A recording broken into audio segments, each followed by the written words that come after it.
Hello, it is Sunday, which is my Thursday, and today I might finish my painting on the Peruvian fruits. Today I'm working for the third day into making the skin of golden berry of manto, and that is the most challenging microscopic look I've made on this painting. Once I finish that, I will be working on the 4 outer planets from the painting.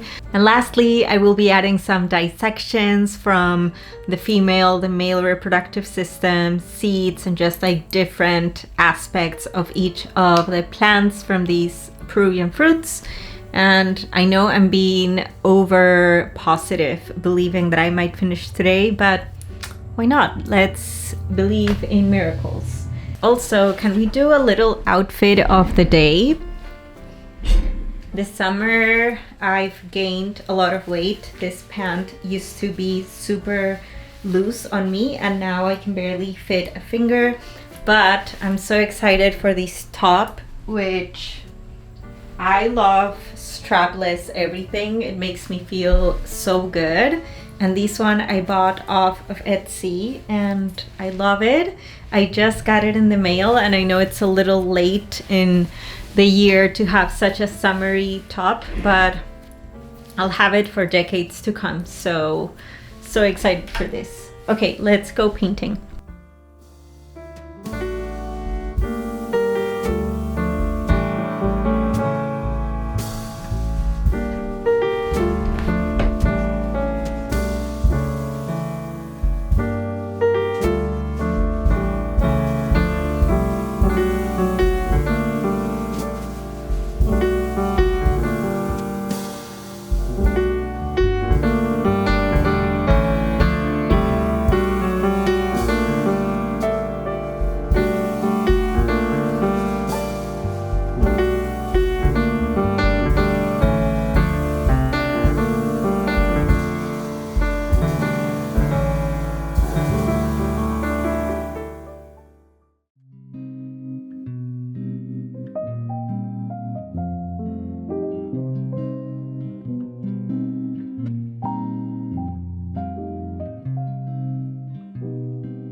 Lately, I've been thinking a lot about the importance of finishing things. Sometimes creative block or fears appear, and showing up to create, even in those circumstances, has been a big teacher for me lately. I know I still have a ton of work to do around it, but it feels like I'm conquering it just one day at a time.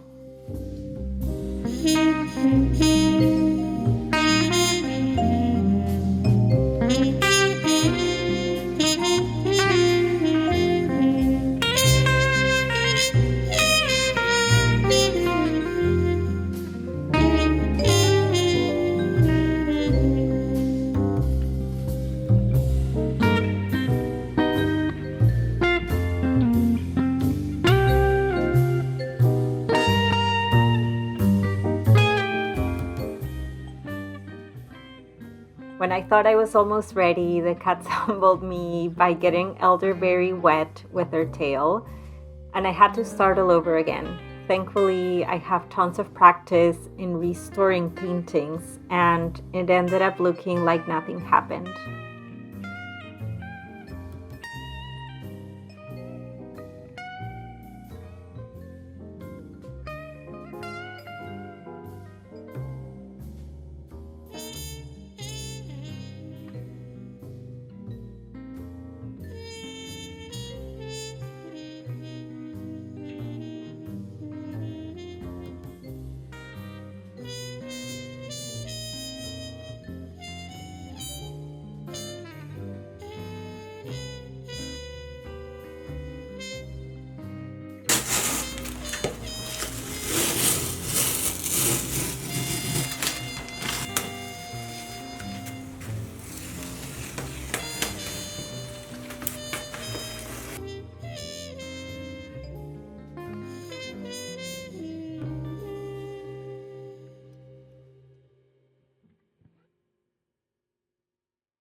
Before we continue with today's video, I want to take a moment to say thank you so much to Squarespace for sponsoring today's video. Squarespace has been the virtual home of my website, art portfolio, web shop, email campaigns, member areas, and so much more since 2018, and I cannot recommend them enough. Squarespace has everything you need to sell your services and get paid easily, all in one place. Set up a fully customizable site to share your products, events, gatherings, and experiences easily. Squarespace focuses on building it all in one place and attract clients so you can focus on creating and growing your business. Squarespace and I are partnering up to offer you a 2-week free trial, and once you're ready to launch, you can use the code Caro Arevalo to get 10% of your first purchase of a website or domain with them. Thank you, Squarespace, and now let's go back to our art blog.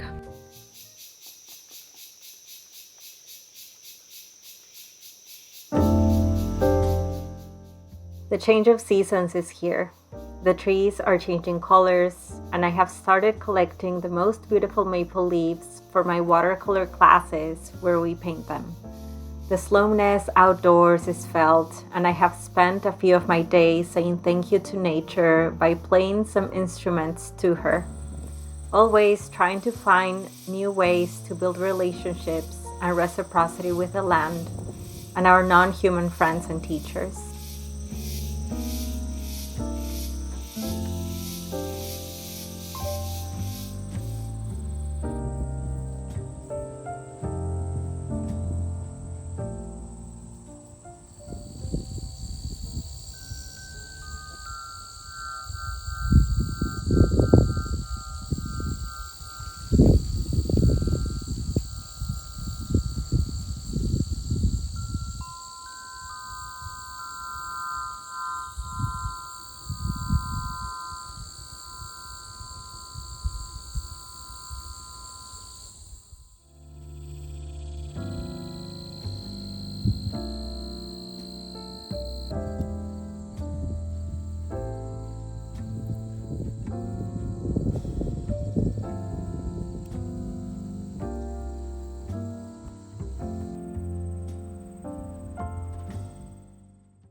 In October, I also got to be part of an art and science event called Mushroom Church, a project by Tarun Nayar from Modern Biology, where he connects synthesizers to plants and mushrooms, and we get to listen to the music they make. Mushroom Church gathers artists, poets, writers, scientists, and more to share a bit of their ways of connecting to their natural world. For this year's tour, Tarun had my paintings animated and they were projected on these events.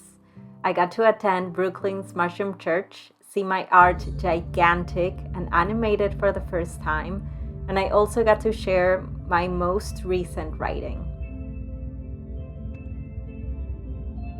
My artist's name is Modern Biology, and I'll be joined by a number of friends.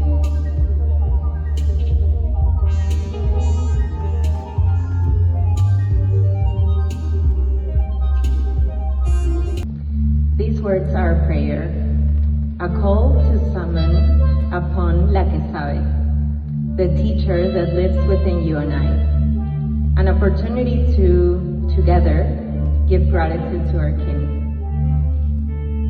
How does it feel to arrive in your body once again? Sophia is a therapist and Abe is her patient. He is 2 hours into his trip.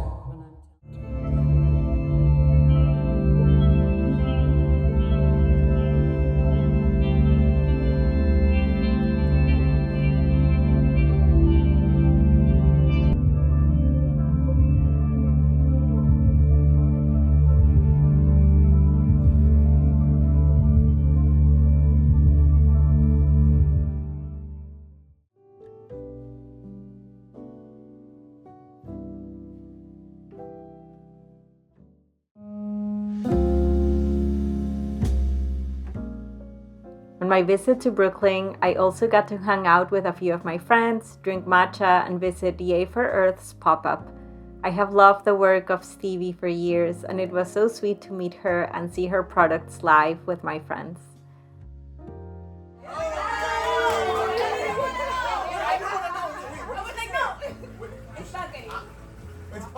My cup feels so full after spending a few days getting inspired in the city and sharing with friends before heading back home to the solitude and slowness of the valley.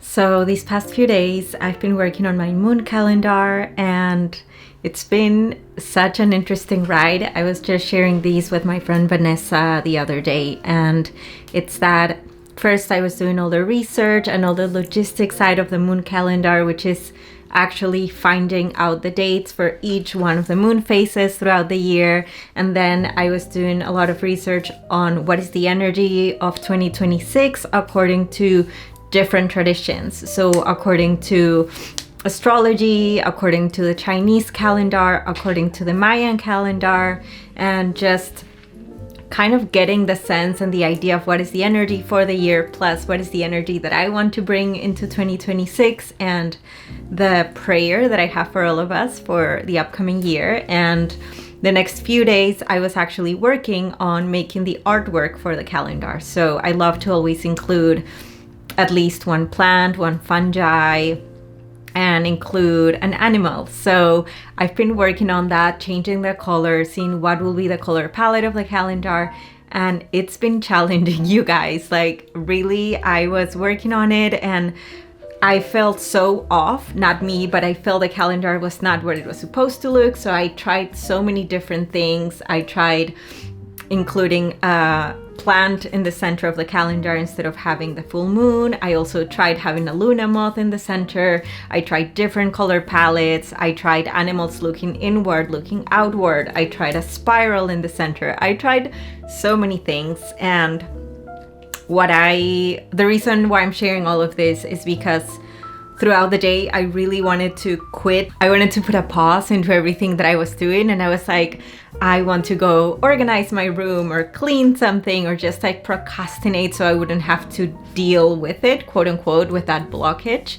And at the end of the day, I didn't do that. Anytime I felt like I don't want to do this, it's not coming together, like, oh my goodness. And last year, if you've been here for a little bit, you might remember that last year the moon calendar just came together so easily. So I was even comparing it to that. But long story short, I stuck with it. And even though I knew some things were not the path and they were not going to be part of the actual moon calendar for 2026, I kept going and I kept going and I kept going until somehow around 7 p.m. on Thursday, I'm like, this is it. This is the calendar, and the idea just fully came together. And it wasn't easy. It took me a couple of days of like feeling rusty, trial and error, trying things that will not be part of the calendar. And I'm loving how it's coming out so much. And yesterday I taught my watercolor class at Wildflower Farms, and I arrived early so I could sit by the fire and sip some matcha and look at the fall maple trees and the beautiful mountains that you can see from Wildflowers, which are the Shangonkan. They're called the Gunk Mountains. And doing the calendar, and it just felt so good. And today I have finished working on all the artwork for the calendar. I'm gonna have lunch right now, but after that I'm going to come back and just put it all together, because I've been working on it on different parts. Part of it is in Photoshop, and then I have 2 files on my tablet. So now I'm gonna put it all together, order the proofs, and from there I'm going to do a little photo shoot here in my studio and order them. I'm trying to open my online shop on November 7th, which auspicially is also the day Rosalia is releasing her new album, and I adore her music, so I think it's gonna be a great day. Hopefully November 7th is the day that I'm reopening my online shop. So let's go make all of that happen.